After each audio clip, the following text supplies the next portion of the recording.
Brandon DeWilde died a painful and strange death after meeting Paul Newman. Brandon DeWilde was born Andre Brandon DeWilde on April 9, 1942, in Brooklyn, New York, was a child of the theater. His parents, who were deeply immersed in the world of performing arts, provided a fertile environment for young Brandon to nurture his burgeoning talent. From a very early age, DeWilde exhibited a remarkable aptitude for acting, a trait that was encouraged and honed by his family. His initial exposure to the stage came through his mother's influence, who was involved in local theater productions. At just 7 years old, DeWilde made his Broadway debut in the play The Member of the Wedding. His performance was not merely a display of precocious talent but a harbinger of a future star. His role as John Henry in this production, a poignant character caught between childhood and adolescence, showcased his remarkable range and depth. His ability to convey complex emotions and his natural stage presence earned him critical acclaim and a devoted following. The success of The Member of the Wedding was a turning point for DeWilde. For 492 performances, he became a national sensation. The role cemented his place in the annals of theater history and won him a Donaldson Award for Best Juvenile Actor in 1951. This accolade made DeWilde the youngest actor ever to receive the prestigious award, a testament to his extraordinary talent and the promise of a stellar career ahead. Following this success, DeWilde was cast in the film adaptation of the play, which further amplified his fame.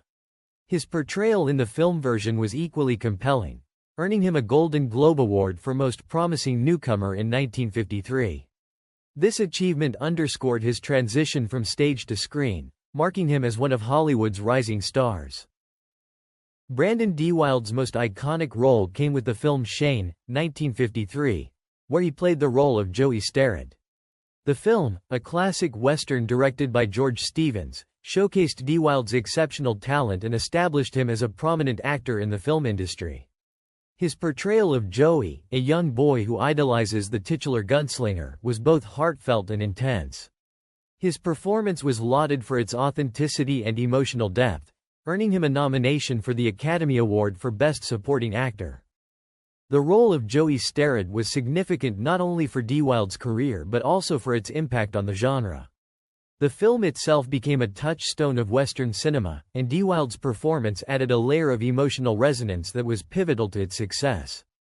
His interaction with the film's protagonist, played by Alan Ladd, and his portrayal of a young boy's hero worship and internal conflict, remain memorable to this day. In the late 1950s, DeWilde expanded his career into television, showcasing his versatility as an actor. He starred in the ABC sitcom Jamie, which aired from 1953 to 1954. The show, which centered around the life of a young boy and his adventures, capitalized on DeWilde's established screen persona and further solidified his status as a household name. Brandon DeWilde's prominence was such that he graced the cover of Life magazine on March 10, 1952, a rare honor for a young actor. The cover featured him in connection with his role in Mrs. McThing, another Broadway production that highlighted his acting prowess and contributed to his rising fame. The cover of Life magazine was not only a testament to his success but also a reflection of his significant impact on popular culture during the early 1950s. DeWilde was married twice and had one son. His first marriage was to writer Susan M. Ma, whom he wed in 1963. The couple had a son, Jesse, before divorcing in 1969. He married Janice Jarrow in April 1972, 3 months before his death. Brandon DeWilde's tragic death at a young age left many in Hollywood mourning the loss of a talented actor whose career held much promise. His life, however, was marked by the kind of controversies and rumors that often follow stars in the spotlight, particularly in the closeted world of mid-century Hollywood. DeWilde, who found fame early in life with his unforgettable performance as the young Joey in Shane, 1953, became a subject of much speculation in later years. As he grew older, some in the industry began to question his sexuality, pointing to mannerisms and behaviors that they believed indicated he was gay. In the 1950s and 60s, such assumptions could quickly define an actor's public image, often overshadowing their professional accomplishments. It was known that he was gay. I mean, you may didn't know it when he played that little boy and Shane, but after that you could just look at him and no matter how masculine they tried to act, he never pulled it off. Though his early roles in films like The Member of the Wedding, 1952, and the TV show Jamie showed DeWilde's acting chops and established him as a child star, transitioning into adult roles was challenging. Many claimed that, despite his best efforts to present himself as a traditionally masculine figure, he struggled to shed his boyish image and convince audiences that he was leading man material. This difficulty in projecting a conventional male persona might have fueled speculation about his personal life, particularly his sexual orientation. The Hollywood rumor mill often exaggerated such perceptions, conflating an actor's public image with their private life. Adding to the intrigue surrounding DeWilde's life was his alleged association with Paul Newman, one of Hollywood's most iconic stars. Newman, known for his striking good looks and undeniable screen presence, was rumored to have had relationships with both men and women, despite his long-standing marriage to Joanne Woodward. It was a well-known secret in Hollywood that Newman had dalliances with fellow actors, including James Dean and Marlon Brando, both of whom had their own complicated relationships with sexuality. While Newman himself never publicly confirmed these rumors, the whispers of his bisexuality persisted for decades. Brandon DeWilde's connection to Newman, however, was far more ambiguous. Though some might suggest that DeWilde, as a younger and perhaps less experienced actor, could have been drawn to someone like Newman, it's unlikely that DeWilde seduced the Hollywood legend. The more plausible scenario, as many have speculated, is that Newman, a charismatic and powerful figure in the industry, might have initiated any potential relationship. DeWilde, whose boyish charm and vulnerability made him a precious figure in the eyes of many, could have been swept up in the allure of such a figure. But like so many fleeting relationships in Hollywood, if there was something between them, it was likely nothing more than a brief encounter, a passing ship in the night, as some might say. Paul Newman, after years of meeting Brandon DeWilde in secret, publicly met Brandon DeWilde in April 1972 when he married his second wife, Janice Jarrow, 3 months before his death.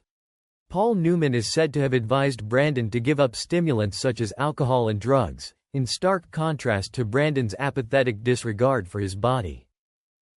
DeWilde's struggles didn't end with rumors about his personal life.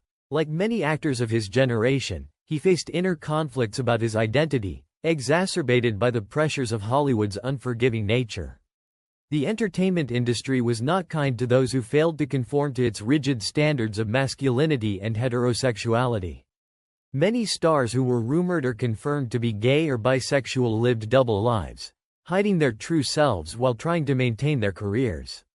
This internal turmoil, combined with the temptations of alcohol and drugs, led to DeWilde's eventual downfall.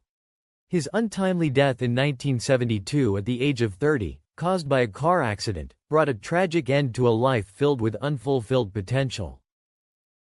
Paul Newman, meanwhile, remained a towering figure in Hollywood long after DeWilde's death.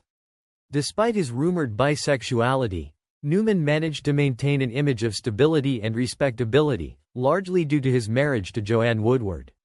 The couple's relationship, though seemingly solid on the surface, may have had its own complexities. Newman's rumored affairs with men like James Dean and Marlon Brando were never publicly addressed, and his bisexuality remained an open secret within Hollywood circles.